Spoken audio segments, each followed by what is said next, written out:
네, 현재 시각 8시 28분 지나갑니다. 어제 네. 코스피 코스닥 양시장 좀 조정을 받는 모습이었는데 특히 코스닥 2% 넘게 빠지는데 개인 투자자들 많이 사더라고요. 네, 많이 샀죠. 예, 그동안 이렇게 전반적으로 저희 이 백분머니쇼 프로그램에서 뭐 900을 넘어서는 코스닥에 또 미국 증시도 뭐 장중 약한 흐름을 좀 이렇게 전약 후강 이런 식으로 몰고는 가운데에도 전반적으로 저희들이 소개해드리는 월가 이렇게 인플루언서들의 발언이나 오늘도 마찬가지였습니다만 주로 이제 이쪽으로 쏠리고 있었던 것이고 저희들도 또 좀 조심스러운 어떤 그런 접근을 해왔는데 사실은 좀 조심해야 될 때입니다. 예. 예, 한번 이렇게 뭐 시원스럽게 한번 차트로 보여드리고 싶습니다만 유럽도 지금 보면 주요 지표라 할 만한 유로스톡스나 독일 같은 거 큰 차트를 보시면은 이제 진짜 여기서 열어버리면은 새로운 경지고 여기서 막히면은 결국 우리가 잘 아는 이중천정이냐 이런 얘기가 나오는 거고 또 이렇게 저렇게 찍어보다 보면은 코스닥도 사실 이번에 이 900대 공방에서 가져왔으면은 모르겠는데 아직은 그 가능성은 있죠. 어느 정도 단기 급등에 대한 조정받고 연다면은 훨씬 더 파워풀한 또 추세가 기대됩니다만 딱 이렇게 기술적으로 짚어지던 저항 구간의 맥시에서 이렇게 또 어제같이 장대 음봉이 나오더라 하는 거는 뭐 조금 이렇게 한동안 좀 이렇게 조정을 갖다가 우리가 좀 각오해야 되나 싶은 생각이 드는 그런 그러면은 국면입니다. 결과적으로 오늘하고 다음 주 초가 좀 좀 중요한 의외로 중요해졌습니다. 시점이 될 수 뭐 있겠네요. 그러다 보니까 예. 벌써 21일인데 네. 5월 3일, 5월 4일 그 미국의 FMC도 네. 이제 결국 가시권에 들어온 상황이죠. 그러네요. 네. 자, 그럼 YG 경제연구소 차영주 소장님과 또 시장 이야기 더 이어가 보겠습니다. 어서 오세요. 어서 오세요. 안녕하십니까? 네. 예, 뭐 지금 이제 신중론 의견들이 이제 많이 나오고 있는 것 같은데 뉴욕 증시 상황부터 좀 짚어볼까요? 예, 뉴욕 증시 같은 경우도 상당히 좀 출렁거리는 그런 예. 하루였었습니다. 일단 뭐 두 가지의 어떤 그 상황들이 발생됐다라고 하는데 일단 테슬라의 실적의 이제 네. 변동성이 확대죠. 상당히 좀 안 좋은 실적입니다. 지금 테슬라의 어떤 상황들을 보면 경기 둔화를 바로 반영하고 있다. 저는 그렇게 봅니다. 테슬라 같은 경우 지금 잠깐 좀 짧게 말씀드리면 이제 실적 발표와 더불어서 또 가격 인하를 하지 않았습니까? 네. 판매가 부진한 기업은 두 가지 선택을 강요받습니다. 예. 하나는 판매 부진을 받아들일 것이냐, 아니면 판매를 그 점유율을 하기 위해서 막대하게 다른 정책을 쓸 것인가. 그건 이제 보조금을 한다라든지 테슬라처럼 가격 인하를 해서 결국 점유율을 지키겠다라는 일론 머스크의 발표 있지 않았습니까? 두 가지 선택 중에 테슬라는 하나를 선택을 한 거죠. 일단 우리는 이익보다는 점유율을 지키겠다. 이걸 선택을 한 것이고 이거는 경기 둔화에 나타나는 기업들이 선택해야 될 선택지 둘 중에 하나입니다. 그걸로 이제 선택했다라는 거고 하나는 이런 경기 둔화가 이제 막 그 실적에 반영되기 시작하는 가운데서 여러분들 아시다시피 여전히 연준은 조금 더 경기 둔화를 우리가 그 각오해야 된다. 어떻게 보면 일맥상통한 얘기일 수도 있습니다. 그 작년부터 파월 의장은 계속 그렇게 얘기를 했어요. 경기 둔화에 대한 고통을 감내해야 된다. 작년 네. 가을서부터 계속 얘기를 해왔고 하지만 시장은 실적 호조에 따라서 그런 얘기를 잊고 있었죠. 근데 파월 의장의 머릿속은 작년서부터 경기 둔화가 올 것이고 경기 둔화를 만들어낼 것이고 이거는 어쩔 수 없는 것이다. 다소 힘들더라도 우리의 더 좋은 성장을 위해서 이거는 감내해야 된다는 것을 작년부터 얘기를 했고 우리는 이제 그것을 피부로 느끼기 시작했다. 예. 저는 그렇게 표현을 좀 드리고 싶습니다. 상당히 좀 쉽지 않은 그런 정국이 될 것으로 보여지고요. 이걸 어떻게 잘 넘기느냐에 따라서 다음 향후 그 경기라든지 주가가 이제 되는 거죠. 어찌됐든 1분기 실적에 대한 부분들이 지금 이제 본격적으로 엇갈리는 시점이 도래할 것입니다. 미국의 그 대형 빅테크 은행, 즉 대형 은행들은 실적이 좋았습니다만 이제부터 발표되는 테슬라라든지 넷플릭스 같은 경우 이렇게 변동성이 나타나기 시작한다라면 앞으로 이제 이 뒤에는 또 다른 이제 뭐 플랫폼 업체들이라든지 인터넷 업체들, 그다음에 이제 주요 기업, 소매 업체들 이런 것들 이제 줄줄이 이제 실적 발표가 나올 거기 때문에 여기에 따라서 변동성 확대 구간에 진입했다 이렇게 조금 정리해드릴 수가 있겠습니다. 어제 스페이스X 그 로켓 발사해가지고 4분 만에 이렇게 네네. 폭파하던 장면은 참 저는 묘한 게 네. 그 장면은 그 지금 화면에 나옵니다만 저렇게 떨어지는데 그때 또 비춰준 것이 그 아래쪽에 개발진들하고 저 관계자들이 이렇게 박수를 치면서 일단 저 어마어마한 저 로켓이 저 크기가 일단 상공으로 치솟은 걸 갖다 이제 거기에 뭐 물론 그렇죠 매번 실패 이후에 또 이제 또 이렇게 진화하는 게 기술이긴 합니다만 저것도 어제 어떻게 보면 조금 테슬라에 부정적인 이미지를 끼친 것 같아요, 그죠?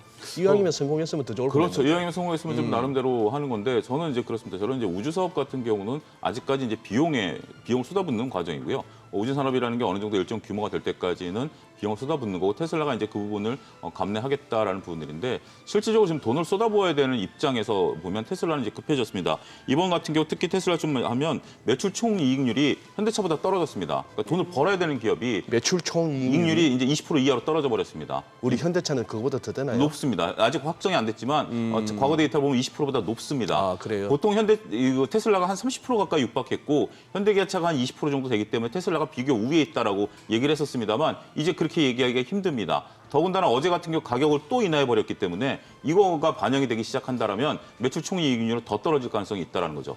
이런 부분들을 보게 된다라면 여러분들 테슬라의 이런 정보를 보면 우리가 2017년도에 현대차의 중국 영업을 한번 좀 참고해 보실 필요가 있습니다. 테슬라 하시는 분들이 왜 현대차냐라고 하는데 현대차가 중국에서 그 사드 문제가 터졌을 때 차가 판매되지 않았습니다. 그럴 때 정몽구 회장이 선택한 게 뭐냐면 바로 이 정책이었습니다. 보조금을 줘가지고 차를 팔아라. 거기서 예. 가격 인하가 안 되니까 중국 같은 경우 우리가 점유율을 지켜야 된다라고 해서 보조금을 하면서 현대차의 재무제표가 상당 부분 훼손이 됐습니다. 그런 다음에 정의선 회장이 잡은 다음에 얘기가 이제 제 얘기는 포털 사이트 보면 신년사에 다 나와 있습니다.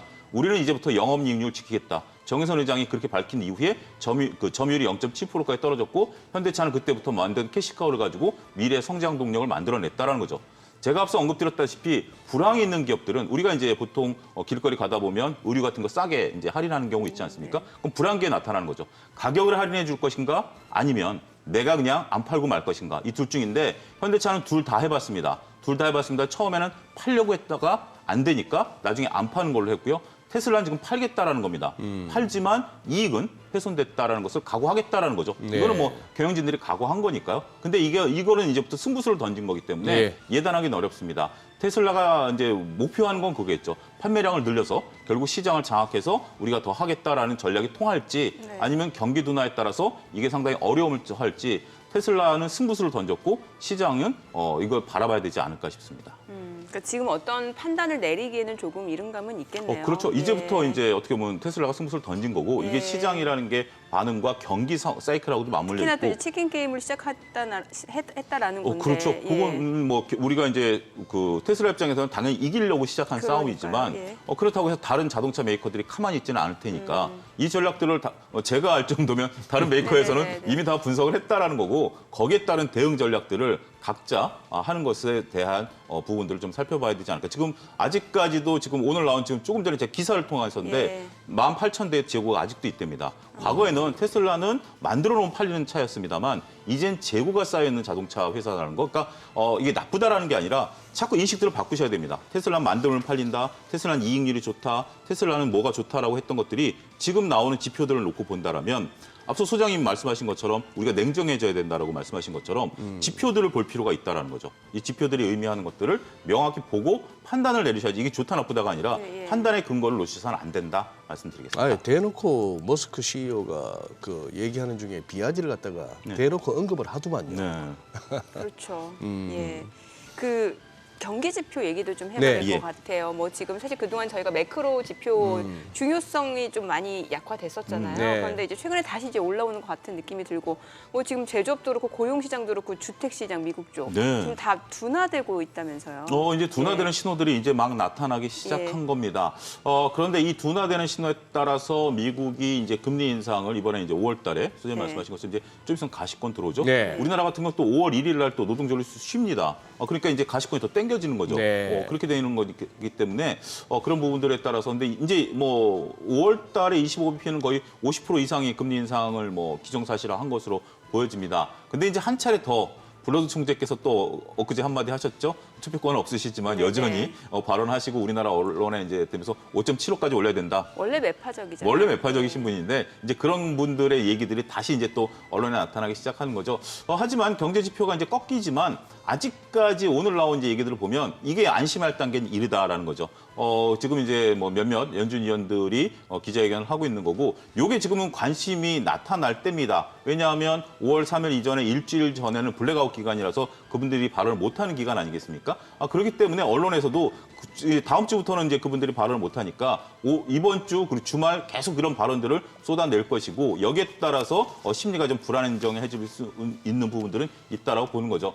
하지만 이런 경기 둔화가 어떻게 보면 좀 나타나야 됩니다. 상당 기간. 이 상당 기간이라는 것은 최소한 한 분기 이상 좀 나타나줘야 연준의 스탠스가 바뀔 수 있지, 한두 개 가지고 연준의 스탠스가 바뀌긴 어렵다라는 거죠. 계속해서 말씀드리지만 이제는 조금 좀 둔화에 대한 것들, 이런 것들에 대한 것들이 좀 시장에 있어서는 안타깝긴 합니다만, 쉬어갈 자리에서 이런 것들이 좀 나타났다라고 본다라면 어떻게 보면 자연스러운 현상일 수도 있다, 이렇게 말씀드릴 수 있겠습니다. 조금만 더 테슬라 얘기를 하다 보니 네. 눈길을 끄는 기사가 이 캐시우드가 로보택시라는 또 컨셉을 들고 나오면서 2027년까지 2,000불 돌파할 거다, 뭐 이렇게 얘기합니다. 지금 뭐 168불 뭐 이러고 있는 상황이니까 그래도 넉넉 잡아 2,200불이나 보더라도 그러면은 4년 내 소위 말하는 10배그를 노릴 수 있다, 이런 얘기인데 네. 아유, 뭐 로보택시? 택시를 가지고 지금 뭐 제시하는 시나리오는 그래요. 로보택시가 잘 되면은 그렇게 해서 저기 2030년까지는 8조 달러에서 10조 달러의 매출을 올린다. 8조 원에서 10조 원이 아니고 8조 달러에서 10조 달러로 미국이 그렇게 다들 택시 타고 다니는 세상인가? 저는 굉장히 논리적인 비약이 심하다라고 봅니다. 일단 첫 번째가 로보택시에 대한 것들이고요. 두 번째 네. 소장님 말씀하신 것처럼 그런 어떤 매출의 그거죠. 로보택시가 이제 나오게 된다라면 결국 우리 한 가지 이제 어떻게 보면 저는 가장 큰 뭐 여러 가지 지금 이제 논리적인 부분들을 가지고 얘기할 수 있겠지만, 한 가지는 시장에 물건을 내놓는다고 해서 팔리는 시대는 아니다라는 거죠. 오해가 뭐냐면 애플이 처음에 이 스마트폰을 내놨을 때는 우리가 몰랐었던 거기 때문에 애플이 내놓은 걸 우리가 샀죠. 예. 근데 지금은 스마트폰을 내놓는다고 해서 저희가 사는 시장은 아니죠. 소비자가 원하는 것만 사는 시장이죠. 네. 로보택시가 나온다고 해서 소장님 말씀하신 뉘앙스는 그걸 같습니다. 내가 안 타는데 남들이 탄다고 저게 팔릴까? 라는 거죠. 그런 부분들을 보게 된다라면, 그러니까 우리가 이제 저분의 말을 제가 이제 뭐라는 게 아니라 그냥 제가 저분의 말을 들었을 때는 제가 그 단순한 두 줄 문장을 가지고도 논리적인 허점이 너무 보이기 때문에 너무 그렇게 우리가 뭐 만든 펀드마다 제목은 네. 다 달라도 다 테슬라가 들어가 있는데 네. 다 물려 있으니 네. 제가 의역하자면은 여러분들 조금 사주세요. 저 본전이라도 하게 2,000불은 됐고요. 뭐 이런 얘기 같습니다. 네. 참 미국에도 저런 마바라 아니 저 정도가 이렇게 스타 매니저로 뭐 여전히 주목을 받고 여기저기 불려다니면서 인터뷰하고. 제가 지금 드는 생각은 소장님도 업력이 오래되시고 정민 아나운서도 여기 방송 오래 하시고 저도 그렇습니다만, 항상 스타가 나올 때는 그 스타가 스포트라이트를 받습니다. 그리고 스타와 관련된 주가가 올라갑니다. 하지만 제가 주식시장에 거의 30년 있었습니다만 30년 동안 제가 그 수많은 스타들을 봤지만 지금 제 기억 속에 남는 스타는 단 한 명도 없다라는 거. 그게 좀 아이러니다라고 말씀드리겠습니다. 근데 테슬라는 좀 더 지켜봐야 될 것 같은 네. 게, 또 우리 개인 투자분들이 또 그냥 투자하신 건 아니고 또 이제 그렇죠. 펀더멘털도 분석하시고 투자를 하셨기 때문에 또 이게 지나고 봐야 좀 더 그렇습니다. 정확한 판단이 있을 것 같고, 이게 주가가 떨어졌다고 해서 너무 또 부정적인 뷰만 저희가 그렇죠. 근데 내놓으면 제가 안 말씀드린 될 것 것처럼 이제 같아요. 테슬라는 네. 승부수를 어떻게 보면 잘하려고 띄운 겁니다. 예, 앨런 머스크 그럼요. 입장에서는 앨런 머스크도 다각도로 보였고 이 승부수를 띄웠고 이 승부가 성공할 가능성도 그러니까 성공 가능성이 없는데 앨런 머스크가 이런 승부수를 띄운 건 아니거든요. 네네. 전 충분히 이 싸움에 있어서 그 가능성이 있다고 보고, 과거 삼성전자도 일본과 미국과 업체와 치킨 게임을 해서 이겼던 경험이 있거든요. 그런 부분들을 잘 면밀히 검토하셔야 되지 않을까 싶습니다. 네, 추이를 보면 알겠죠. 예. 자, 그리고 저희 또 이야기 좀 이어가 봐야 될 것 같은데, 저희가 뭐 테슬라 얘기는 해봤고, 네. 자, 그리고 국내 증시 얘기를 좀 해봐야 될 것 같은데, 어제 보면 이제 코스닥이 좀 많이 떨어졌단 말이죠. 그렇습니다. 2% 넘게 떨어졌는데, 우리 개인 투자자분들은 오히려 또 매수 기회로 여기고 많이들 사시더라고요. 예. 근데 이게 지금 이제 소장님 아까 차트를 예, 이준 예. 소장님 말씀하셨는데 저도 차트를 보고 어제 상당히 조금 우려스러웠던 게 뭐냐면, 일단 900짜리에서 이게 장대 음봉이 나왔는데 거래량이 2월 거래량이 2배가 거래가 됐습니다. 어제 많이 거래가 터져버렸죠. 예, 거래가 터지고 이제 차트의 어떤 뭐 기본 재상식으로 보면 고점에서 장대 음봉의 거래량이 터진다라는 것은 이거는 증시 제가 떠오른 증시 경우는 첫 투매는 동참하라. 저 또 마찬가지로 저점에서 많이 빠지던 와중에 긴 하락 추세 끝에 저점에서 장대 양봉과 더불어 거래량이 터지면 그거는 완전 바닥이죠. 눈 감고 매수죠. 따라가줘야 따라가는 거고 우리가 첫 투매는 동참하라라는 경험도 있고 떨어지는 칼날. 글쎄요 모르겠습니다. 근데 그 말씀하신 것처럼 오늘 내일이 굉장히 중요할 것 같습니다. 네네. 오늘과 월요일 같은 경우 여기서 만약에 그 차라리 그 조금 오늘 변동성이 작아지고 거래량이 없다라면 뭐 조금 기간 조정을 좀 우리가 기대해 볼 수 하겠습니다만 지금 우리가 바랄 수 있는 건 두 가지다라고 봐요. 우리가 주식이라는 게 올라가던 빠지던 횡보하던인데 지금 여기서 바로 올라가기에는 글쎄요 뭐 가능성은 좀 희박하다라고 보고 가장 긍정적인 것은 횡보, 그러니까 기간 조정이고요. 여기서 가장 우려되는 것은 이제 오늘 추가 하락일 수도 있다는 거죠. 한 가지 좀 시장에 있어서 변화를 보면 지금 LNF와 에코프로와 에코프로비엠이 빠지진 않았습니다. 네. 그럼에도 불구하고 이제 지수가 밀렸다라는 거죠. 예, 예. 근데 만약에 이게 변동성이 생기게 된다라면 또 문제는 더 심각해질 수 있는 거죠. 그들이 빠지면서 주가를 이 지수가 빠졌다라고 본다라면 오히려 문제는 단순할 수도 있습니다. 하지만 그들이 안 빠진 상태에서 개별 종목들이 빠진 상태에서 그들의 오늘 움직임에 따라서 지수의 변동성을 확인할 또 하나의 바로미터가 되지 않을까 싶습니다. 네, 자 그럼 저희 또 전화 연결해서 좀 전략을 들어보도록 하겠습니다. 오늘 유한타증권 유동원 본부장 연결되어 있습니다. 안녕하세요. 안녕하십니까? 네, 어제 뭐 국내 증시도 하락 마감한 상황이고 간밤 뉴욕 증시도 일제히 3대 지수 모두 떨어졌거든요. 어제장 어떻게 보셨는지 좀 궁금하고 오늘장 그러면 어떻게 전망하시나요? 네, 어제 코스닥이 급락을 했고요. 네. 미국 증시도 보면은 나스닥이 0.8% 빠지는데 여기서 가장 대표적이었던 테슬라가 10%대 급락을 하는 모습을 보여줬었습니다.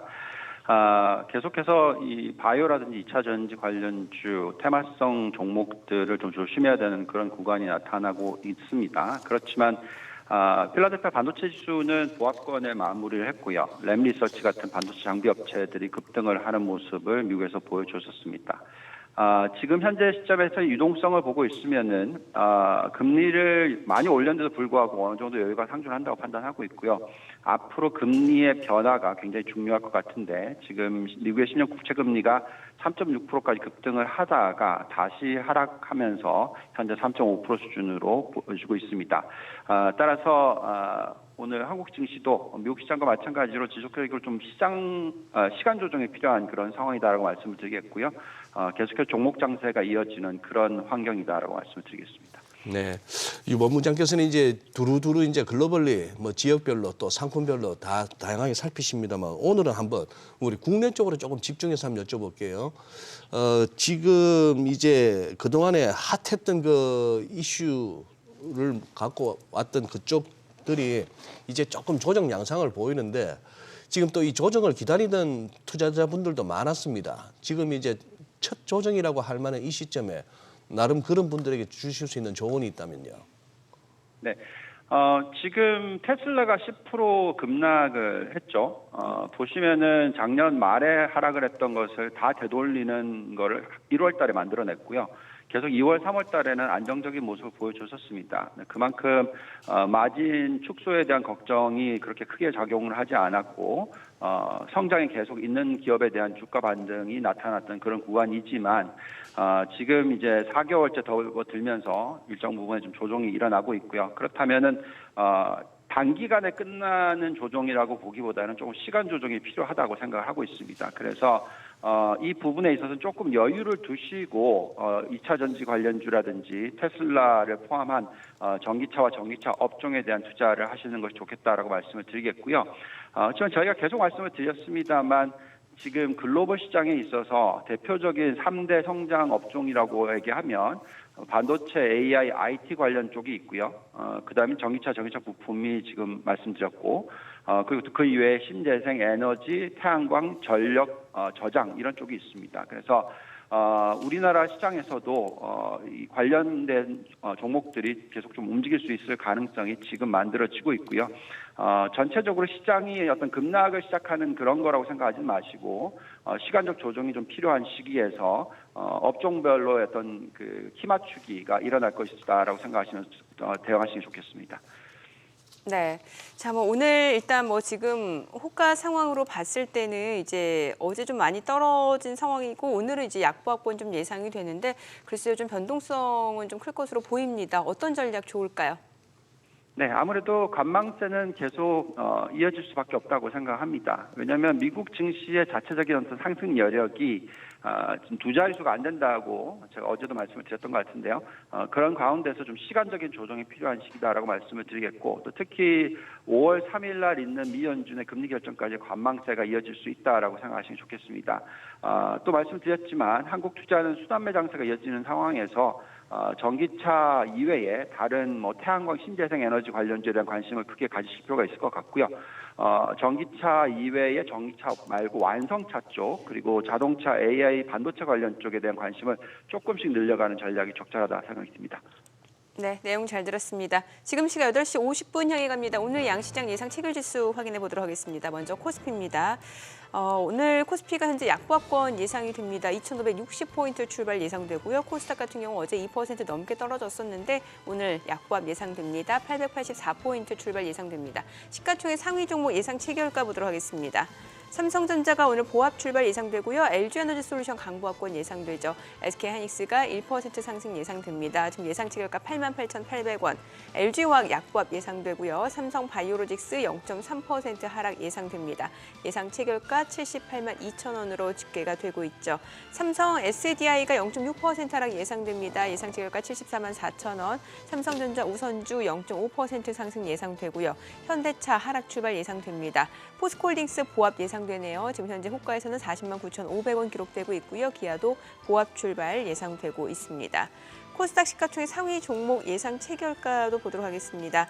에코프로비엠 오늘 보합 예상되고요. 에코프로 1.4% 하락 예상됩니다. LNF 보합 예상되죠. 셀트리온 헬스케어도 보합 예상되고요. HLB가 0.4% 상승 예상됩니다. 셀트리온 제약이 1.7% 하락 예상되고요. 예상 체결가 84,400원.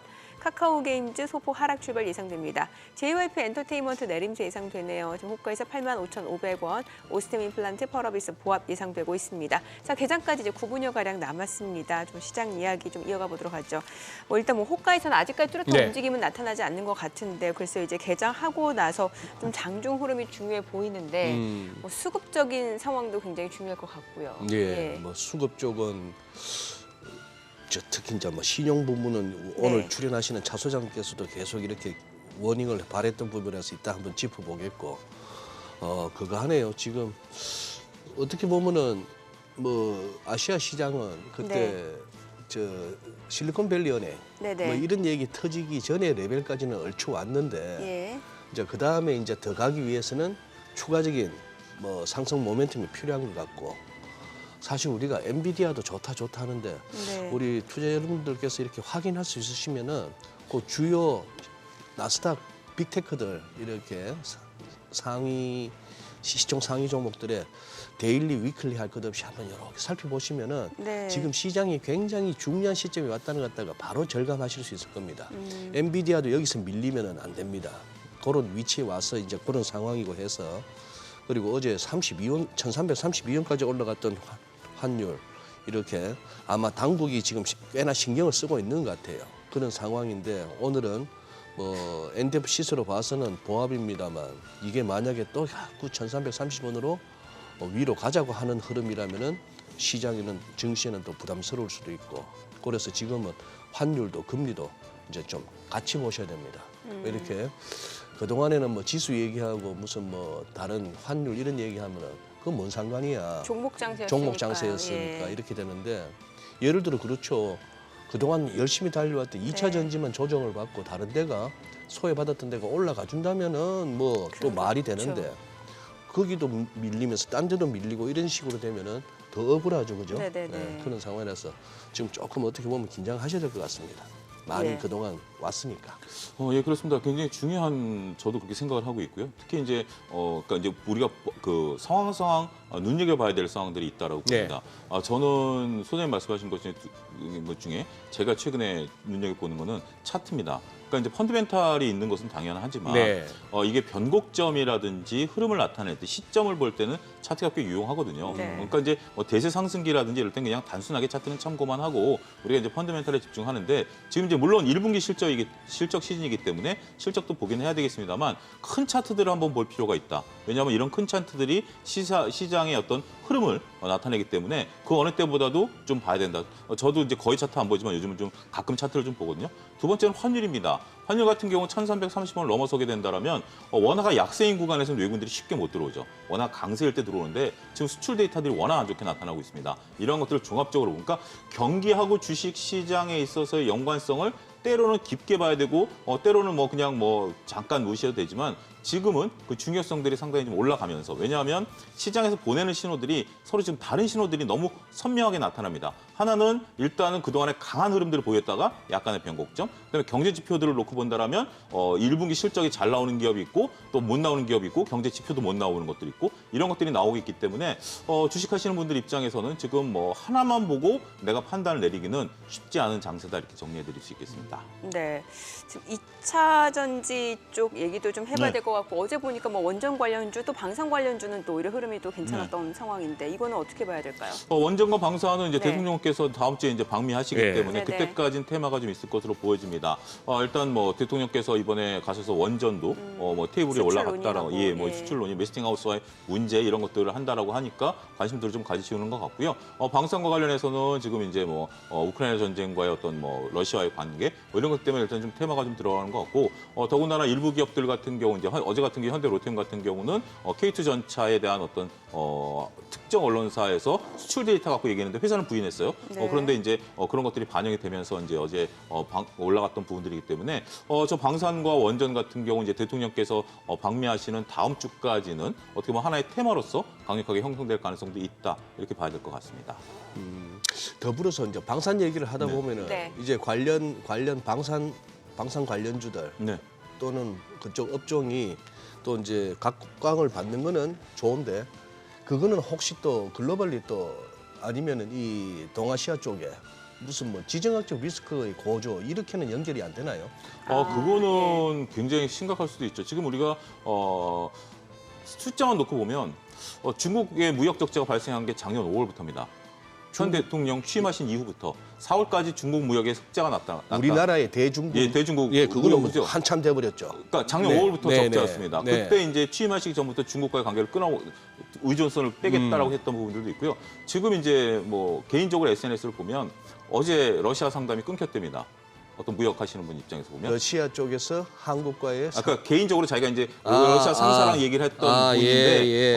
갑자기 어제부터 뭐 하여튼 뭐 여러 가지 여파는 좀 있을 것 같아요. 이게 지정학적 리스크와 정치적인 부분들 물론 이제 너무 작은 얘기 때문에 제가 이제 방송에서 말씀드리긴 조심스럽긴 합니다만 그래도 이제 우리가 뭐 과거 우리도 독도 문제 때문에 일본의 불매 운동을 한번 했었던 것처럼 그런 어떤 부분들에 대한 우려감은 여전히 있다. 어디로 튈지는 모르겠지만 그런 부분들은 좀 뭐 잠재적인 악재다 이렇게 봐야 될 것 같습니다. 그러니까 예. 업종 자체만 놓고 봤을 땐 사실 우리나라 방산업 자체가 굉장히 좋다라는 얘기를 그렇죠. 많이들 네, 그렇습니다. 하시는데 경쟁력 있고 예, 근데 예. 이게 두각을 나타내고 있다라는 거는 소장님 말씀하신 대로 뭐 정치권과 관련해서 뭐 지정학적 리스크가 부각이 되면 시장에 또 영향을 줄 수도 있으니까. 그림자가 일부 또 지는 구역도 생기게 될 것 같습니다. 예. 그래요. 아니 그럼 지금 전략을 어떻게 세워야 되는 거예요? 뭐 반도체 괜찮다고 포스트 2차 전지 해가지고 반도체 얘기 많이 나왔었는데 반도체도 힘을 못 쓰는 것 같고. 반도체도 상당히 좀 어렵죠. 조금 전에 저희가 이제 제 방송하기 전에 예. 여기 한 줄짜리 나왔을 때 유럽이 일단은 뭐 6천억을 들여서 보조법을 하는데 거기에 인텔은 호응을 했어요. 네. 그러니까 이제 거기 들어갈 수 있는 게 인텔, TSMC, 삼성 이 세 개 정도밖에 안 되거든요. 왜냐하면 3나노급 이상 되는 애들만 수혜를 받을 수 있기 때문에 딱 세 군데인데 인텔은 여기에 투자하겠다라는 겁니다. 삼성은 아직까지 밝히지는 않았는데 만약에 인텔이 유럽에서 그러니까 유럽 시장이 그렇게 큰 시장은 아닌데 지금 이제 인텔이 유럽에서 지금 파운드리를 저쪽으로 이제 투자하게 된다라면 삼성한테는 잠재적인 또 악재죠. 여러 가지 지금 삼성의 머리가 좀 복잡할 것으로 보여지고 있고 그렇다면 삼성은 뭐 미국에도 투자하고 유럽에도 투자하고 우리나라 지금 뭐 용인에도 투자하고 뭐 이런 것들 다 해내야 되느냐라고 본다라면 셈법이 쉽지 않을 것 같습니다. 정말 반도체는 이제부터 싸움이 시작됐다. 이 싸움은 단순하게 끝날 문제는 아니다. 한편으로 지금 이제 반도체 2019년 사이클을 보는 건 메모리 쪽이고요. 메모리도 지금 아직까지는 조금 그 하락세가 멈췄다라는 정도지 이게 상승세를 보기는 어렵다라는 거죠. 결국 삼성전자를 메모리의 재고 사이클로 볼 것인가, 시스템 쪽의 승부수로 볼 것인가라고 본다라면 저는 후자 쪽으로 저는 보고 있습니다. 여기서 다시 한번 이긴다라면 삼성전자의 또 다른 향후 20년이 열리겠지만 그렇지 않다라면 그 싸움이 끝날 때까지는 조금 우리가 봐야 될 요소들이 상당 부분 존재한다. 그렇게 말씀드리고 싶습니다. 네. 신용잔고 한번 중요하죠. 체크해 주시죠. 예. 어때요? 어제자로 한국투자증권은 더 이상 신용 공여를 못합니다. 한도가 꽉 차버렸습니다. 한국투자증권? 네, 한도가 차버렸습니다. 한도라는 게 무슨 한도만? 자기 자본까지 신용자본을 그래요? 신용잔고를 하고 있기 때문에 전진권사 신용잔고 공여는 26조까지 가능합니다. 근데 지금 거의 20조까지 왔거든요. 근데 한국투자증권은 개별적으로 자기 자본까지 차버렸어요. 이럴 정도라면 시장에 있어서 우리가 이제 그것을 찍고 난 다음에 2022년에 신용의 어떤 그 트리거가 생겼던 것처럼 하나의 전조가 아니겠나? 이 점을 좀 아니, 말씀드립니다. 불과 얼마 전까지만 해도 15조, 16조 하더니 20조를 찍었다고요? 20조를 찍고 이제 뭐 증권사에 따라서는 신용을 더 이상 쓸 수 없는 꽉 차가지고 꽉 자기 차가지고 자본 한도에 예, 어제 이제 그게 차가지고. 공시로 떴습니다. 그 홈페이지 화면에 그렇기 때문에 그런 것들을 우리가 이것도 하나의 어떻게 보면 시장에 있어서의 우리가 조금 위험 요소가 잠재적 위험 요소를 볼 수도 있다. 시장이 가격 조정 받으면은 더 떨어질 수도 있다라는 거죠. 그렇죠. 그런 부분들이 있을 수 있고 지금 최근에 늘어난 것은 코스닥 신용 잔고가 높기 네. 때문에 코스닥의 변동성도 봐야 되지 않나 싶습니다. 예, 알겠습니다. 뭐 오늘장도 좀 일단 투자자들 관망 심리가 거셀 수밖에 없을 것 같습니다. 국내 증시 흐름 확인해 보도록 하겠습니다. 개장합니다.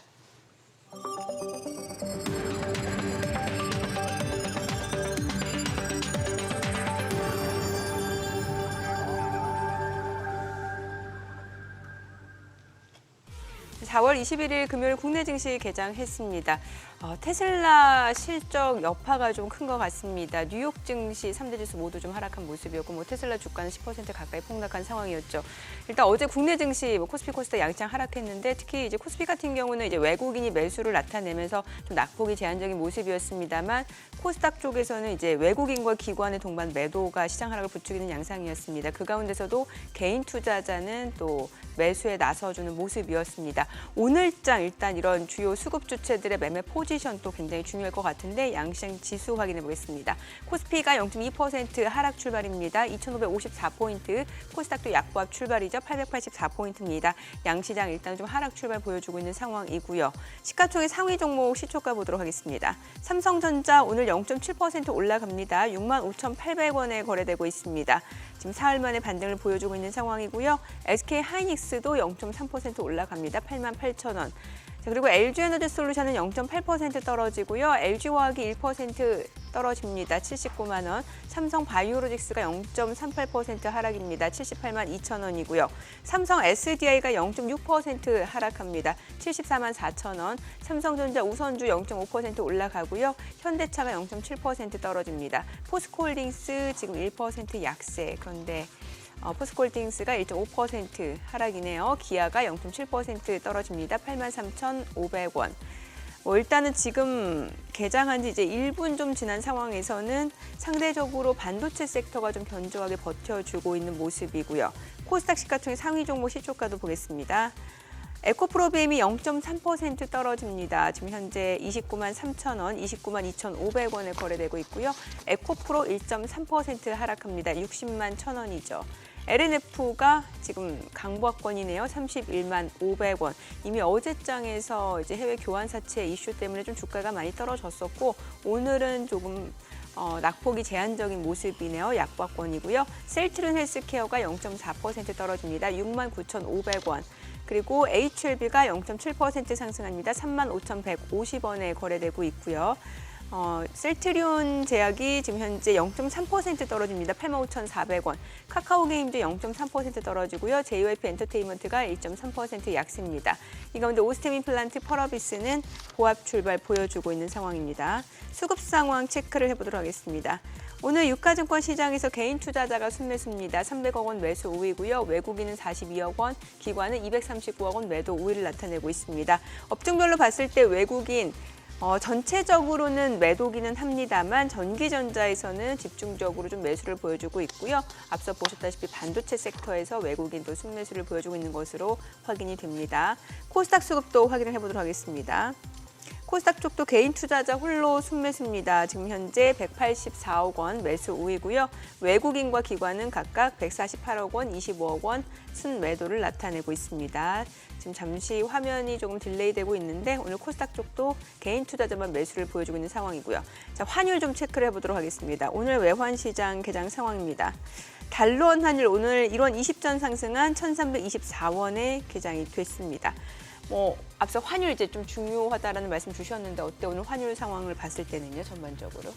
일단 네. 어쨌거나 1,330원 공방이 한동안 이어질 것 같습니다. 한동안 이어지고 자꾸 이제 그 위로 올라가면은 뭔가 이렇게 좀 무슨 딜러들이 의심할 만한 매물들이 자꾸 나오면서 이렇게 눌리는 그런 환율이 되고 있어서 이 부분의 공방이 이제 계속되는 거죠. 당국 입장에서도 기술적인 포인트를 갖다가 이제 짚고 또 요번에 이게 열리면 또 많이 갈 수 있다는 걸 뭐 인지하다 보니까 최대한 한번 막을 수 있을 때까지는 한번 막아보자 하는 그런 분위기가 되겠죠. 이게 이제 글로벌 달러 시세하고 증시하고 같이 이렇게 도와줘야 당국이 이제 막아주는 거고 막을 수가 있는 거고 그게 이제 조금 이렇게 당국에 비우호적으로 시장이 흘러가 버린다면 또 이렇게 물러서야 되고 뭐 네. 그런 이제 상황 된 것 같아요.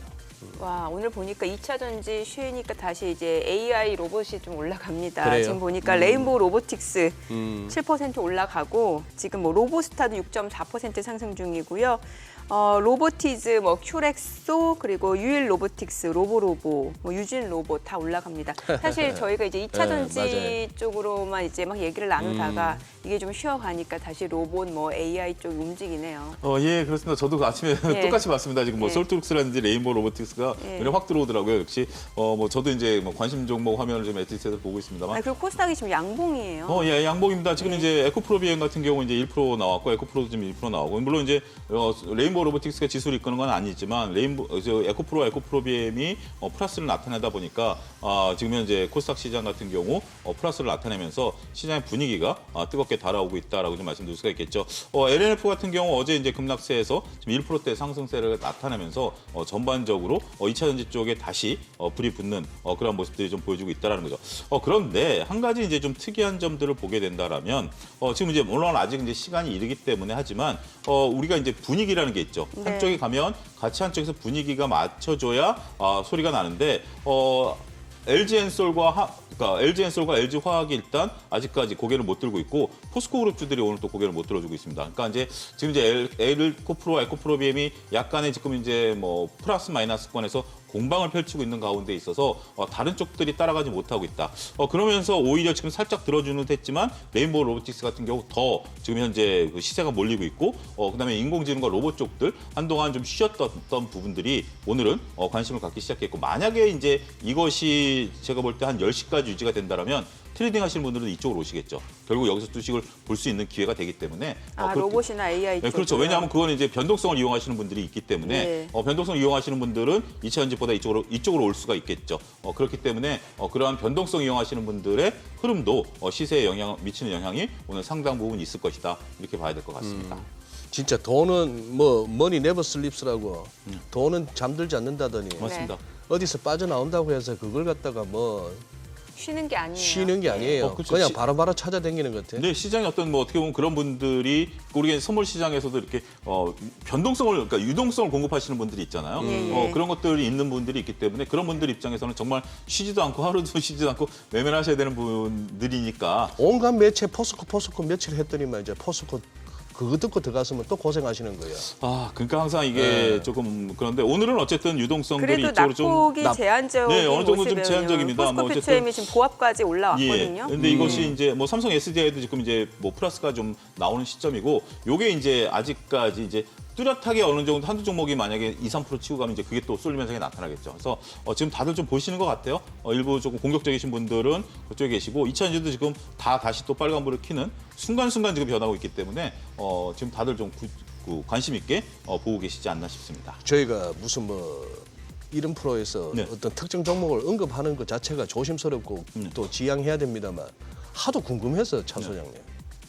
그 EV 첨단 소재인가? 뭐 뒤지다 보니까 하도 신기해가지고 뭐 하는 회사입니까? 어쩌다가 그렇게 그런 상황이 오죠? EV 첨단 소재. 예. 굉장히 뭐 경고도 받고 뭐 이렇던 상황이던데. 예, 네. 근데 최근에 요 3일 오늘까지 지금 이제 뭐 빠지는 그런 모습들 보여주고 있는데 글쎄요, 제가 관심 있게 보지 않아서 뭐라고 말씀드리기는 좀 그렇습니다. 이렇게 근데 뭐 하기야 K 증시에 저런 게 한두 개가 아니니까. 근데 저런 거 한번 얻어 걸리는 재미로 또 주식 하시는 분들도 계시더라고. 근데 저는 뭐 이게 FPCB 사업을 하는구나. 이게 뭐 그거는 거의 뭐 로또 연성회로. 연성회로 기판. 예. 여기다가 LED 필름 사업까지 하고 있는데 예. 글쎄요. 미리 좀 언제를 주셨으면 제가 좀 찾아봤을 텐데 죄송합니다. 제 이제 레이더에 걸렸던 종목이 아니라서. 그러다가 이제 그래요, 뭐 네. 리튬 유통 이쪽을 한다 하니까 이제 그 리튬 쪽 모멘텀으로 이제 테마성으로 올라가는 느낌도 있는 것 같고요. SBS 비즈도 리튬 사업 하시면 좋을 것 같은데.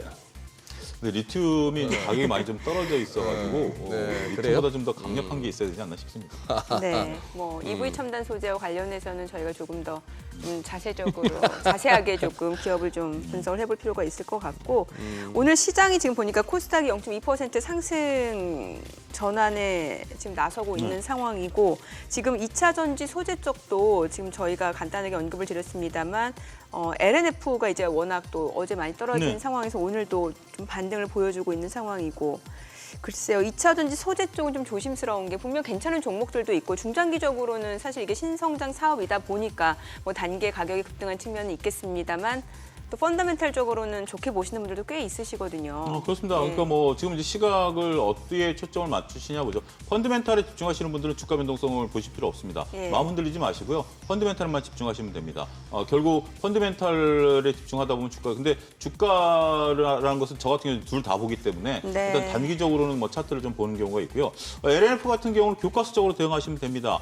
지난번에 SK 하이닉스에서 말씀드렸다시피 어제 당연히 외국인들은 팔아야 되는 거죠. 예. 외국인들이 이게 LNF LNF가 나빠서 판 건 아니고요. 외국인들 입장에서 본다라면 지금 이제 2.5% 이자 주거든요. 그러면 그 SK하이닉스처럼 교체 매매해야죠. 예, 그렇기 예. 때문에 외국인들이 어제 15만 주를 판 거고요. 요거는 며칠 동안 이어질 가능성이 있습니다. 그러니까 기존에 LNF를 팔고 에코프로 EB로 갈아타면 외국인들 입장에서 본다라면 2.5% 연 이자까지 보장이 되는 거니까 추가 수익이 나는 거죠. 이러한 로테이션이 일어나는 것들입니다. 이게 지금 뭐 시장에 있어서 물량이 안 나온다? 이건 당연히 물량이 나올 겁니다. 그 물량이 소화되고 나면 다시 올라가는데 이제 셈법이 SK하이닉스랑 좀 다르죠. 2차 이제 변동성과 같이 맞물려서 어떻게 움직일지는 봐야 되겠습니다만 일단 EB 발행 소식만 놓고 본다라면 SK하이닉스 때도 말씀드렸다시피 LNF가 현명한 결정을 내린 거고요. 그렇지 않고 LNF 입장에서는 이 정도를 시장에 팔아버릴 수도 있지만 결국 시장의 가격 하락 압박을 안 준다라는 측면에서는 굉장히 잘한 거지만 아쉽게도 외국인들 입장에서 본다라면 교체 매매를 해야 되는 거기 때문에 그러한 변동성은 우리가 알고 대비하자 이렇게 말씀드릴 수 있겠습니다. 네. 반도체 쪽 어때? 오늘 반도체 그래도 뭐 장비 쪽은 그래도 괜찮아 보이는데 어떨까요? 뭐 SNS텍 같은 경우는 어제 좀 선제적으로 움직임이 있었던 종목이기도 하고 뭐 PSK, 한미반도체. 예, 장비에 예. 대해서는 뭐 지속적으로 지금 뭐 관심을 가지시는 분들이 많습니다. 예, 예. 왜냐하면 계속해서 이제 미국 쪽에 투자가 들어가야 되는 부분들이기 때문에 그러한 쪽들로 이제 어떻게 보면 대안주로서 우리가 이제 삼성전자가 이제 목에 찬 부분들이 있기 때문에 앞으로 이제 들어가는 부분들이 있는데 저는 제 나름대로 장비주들에 대한 어떤 그 상황들은 좀 이렇게 봅니다. 첫 번째는 이제 미국 쪽에 따라가는 장비 업체에 대해서는 여전히 긍정적인 마인드고요. 그렇지만 이제 용인에 투자하는 부분에 있어서는 조금 시간을 두고 보자. 하지만 지금 오히려 반도체 쪽 그 반도체들이 그렇게 나쁘지 않다라면 현재 지금 약간의 조정 심하다 좀 장기적으로 보면 나쁘지 않을 수도 있다 이렇게 좀 말씀드릴 수가 있겠습니다. 네. 지금 시장 보고 계시잖아요. 예, 어떤 예. 점을 우리 투자자분들이 좀 눈여겨봐야 될 거라고 생각이 드세요? 일단 좀 뭐랄까 이렇게 상승하고 하락 네. 쪽에 비중이 어떤가 싶어서 살펴보니까 예. 뭐 코스닥 지수 같은 경우는 지금 오히려 저렇게 플러스 뭐 강보합 수준을 회복하고 이런 식이고 코스피의 낙폭도 이제 제한적이고 한데 요거는 이렇게 지수에 영향을 줄 만한 대형주들을 꽉 붙들고 있는 것 같아요. 외국인들이 그냥 계속 삼성전자 하이닉스는 붙들고 있잖아요. 네, 그렇죠. 그렇습니다. 예, 그러다 보니까 지수는 많이 안 하는데 지금 우리 투자자분들이 들고 계신 포트에 따라서는 체감은 조금 더 지수 다르죠. 예. 다를 수가 있겠다 하는 생각이 들고 계속해서 환율이 저는 눈에 들어오네요. 환율이요? 예. 마감에 그러니 역외 시장에서도 이제 우리 새벽 시간에 밀리고 해서 이렇게 낮아진 레벨로 마감이 됩니다만 장이 열리면은 NDF 시세 반영하고 나서는 또 그냥 이렇게 자꾸 올라가요. 환율이 좀 더 올라가네요, 지금 보니까. 지금은 또 뭐 전일 대비 한 4원 가까이 또 이렇게 예. 오르는 그런 상황이라서 이게 좀 멈춰줘야 그거 하는 거고. 그리고 그 말씀도 좀 한번 드리고 싶은 게 달러의 글로벌 달러 시세가 그동안 계속 약세를 보여왔기 때문에 달러 약세입니다 하는데 요 부분에 대해서 지금 달러가 요 옆으로 기면서 다음 어떡할까요? 더 약하게 갈까요? 이 정도 밀린 거에서 다시 달러가 강으로 갈까요?를 갖다가 좀 결정해야 되는 그 국면 같고.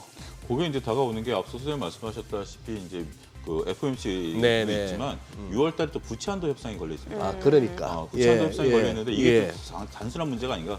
보통 우리가 이제 부채 한도 협상이라도 정치권들이 시간을 끌다 여태껏 다 넘어왔지 않습니까? 네. 근데 이제 트럼프 대통령의 기소 문제가 걸려 있습니다. 아하. 예. 트럼프 대통령이 미국 역사상 최초로 형사 기소를 당했고 네. 여기에 일부 공화당 강경파들이 부채 협상 안 하겠다라는 지금 선언을 해버린 상황입니다. 그렇기 때문에 이렇게 된다라면 바이든 대통령이 지금 막대한 세금을 보조금을 통해서 하려고 하는 것들에 대한 어떤 정치적인 싸움이 벌어지는 거죠. 네. 이게 좀 셈법이 단순하지 않은 게 갑자기 이제 트럼프 대통령이 잘못했으니까 형사 기소가 된 건데 민주당 입장에서는 뭔가를 내줘야 됩니다. 그렇죠. 정치협상이라는 그렇죠. 공화당이 강경하면 민주당에서는 자신들이 원하지 않지만 뭔가를 내줘야 되는데 이 싸움이 생각보다 좀 복잡해질 수도 있기 때문에 환율도 좀 눈치를 보는 게 아니겠나. 그러니까 좀 우리가 시장이라는 게 앞서 우리가 방산주들이 올라가는 게 마냥 좋은 게 아닌 것처럼 이게 단순하게 이 부채한도 협상이 과거처럼 넘어갈 거야라고 보는 것보다는 지금은 트럼프 대통령이라는 변수가 나오면서 네. 복잡해졌다 이렇게 봐야 될 것 같습니다. 아니 저희가 사실 어제 최근에 이제 뭐 그 의료기기, 미용기기 얘기를 좀 했는데 네. 오늘 또 미용기기가 가요. 지금 보니까 뭐 루트로닉, 클래시스, 하이로닉, 비올, 메디톡스 소장님도 이제 아시잖아요. 이 아니, 뭐, 미용기기 이제 저희 아니 다뤘으니까. 그거는 저 한용희 수석 같이 이렇게 관리하시는 분하고 나왔을 때 해야 두 분이 주거니 받거니도 되고. 아 근데 차 소장님도 이런 의료기기 다 아시잖아요. 의료인 미용기기. 다 압니다. 예, 예. 저는 이제 워낙 이렇게 그냥 고데기 수준만 아시는 거 아니에요? 루트로닉 같은 경우도 제가 한번 좀 이렇게 아세요? 말씀드렸고 예. 루트로닉 같은 그러니까 이런 어떤 기업들이 재밌는 게 뭐냐면 인바디하고 루트로닉은 다릅니다. 네네. 뭐냐면 인바디하고? 루트로닉은 다릅니다. 지금 왜 다르냐면 인바디는 기계를 하나 팔면 끝이죠. 루트로닉은 기계를 팔면 소모품 매출이 더 큽니다. 아하. 네, 그러니까 팁. 우리가 그러니까 우리가 이제 볼 때 저한테는 둘 다 필요합니다. 저는 체중을 재야 되기 때문에 인바디가 더 인바디도 필요하지만 그다음에 이제 얼굴 관리하면 루트로닉이 필요한 건데 네, 그렇죠. 투자자 입장에서 보면 루트로닉 같은 기업, 소모품을 많이 파는 기업들 이런 기업들을 우리가 눈여겨봐야 된다. 그러니까 결국 임플란트라든지 이런 것들도 소모품으로 계속 수요가 되는 거 아니겠습니까? 예. 이런 기업들이 관심이 더 집중된다 말씀드릴 수 있겠죠. 옛날에 그럼, 프린트 한번 집에서 샀더니만 그 잉크값 만만치 않더만요. 프린트는 공짜로 줍니다. 근데 이제 그래요? 왜냐하면 그 나중에 후속 잉크가 들어가기 때문에. 그렇죠. 예. 그래서 미용기기도 이제 좀 괜찮다라는. 말씀. 미용기기에 대해서는 어떻게 보면 하나의 뭐 시장의 그 대안주로서 계속 역할을 할 것 같아요. 시장이 조금 조심스러울 때는 꽉꽉을 그러게요. 갔다가 시장에 쏠림 현상들이 나타나면 잠깐 잊고 있다가 이런 식으로 되면서 저는 올해 이제 그 두 가지 업종을 그렇게 봅니다. 하나는 예. 미용이고 예. 하나는 엔터 쪽. 예. 이런 쪽들은 오늘도 이제 엔터가 조금 조정을 받는 건데 여기서 좀 조정 받으면 또 우리가 이제 시장이 또 변동성이 예. 생기면 또 엔터도 또 관심을 가질 거고 이런 예. 거기 때문에 이 두 쪽은 이 두 섹터에 대해서는 지속적으로 우리가 밀릴 때 많이 밀렸으면 많이 밀렸네 그리고 한 번씩 사보는 것도 나쁘지 않은 전략이 아니 되지 휴비치 않겠습니까? 같은 경우도 오늘 10% 급등하는데 이게 안과 쪽인가요, 휴비치가? 휴비치는 원래 우리가 이제 안과 하러 가면 그렇죠. 여러분들 이렇게 턱 예. 기대고 이렇게 하는 건데 예, 거만기인데 예. 지금 이게 이제 임플란트 쪽으로 진출한다 그래가지고 임플란트 이슈. 최근에 시세가 좀 난 건데 예. 약간은 좀 부담스럽긴 합니다만 어찌됐든 좀 뭐 이걸 안과 쪽으로 보시면 안 되고 지금 시장에서는 임플란트 쪽으로 임플란트 보고 쪽. 있다 이렇게 보셔야 될 것 같습니다. 그래요. 저희가 또 이제 우리 왜 화요일날 이정호 대표 나와서 휴비치 맞아요. 그 네, 소개하셨지. 기업 탐방. 네. 그러니까 그렇죠. 이제 보통 이제 여러분들 휴비치 볼 때는 저도 이제 안경하면 이렇게 턱 기대고 이제 초점 맞추는 거. 그 중국에 대부분 다 깔려 있습니다. 우리나라. 그렇기 때문에 이 그 거만기라고 그러죠. 그게 휴비치다라고 보시면 될 것 같습니다. 네. 딱 쉽게 이해 오네. 근데 이제 임플란트까지 네. 진출을 하네요. 예, 알겠습니다. 내용 잘 들었습니다. 고맙습니다. 감사합니다. 뒤팀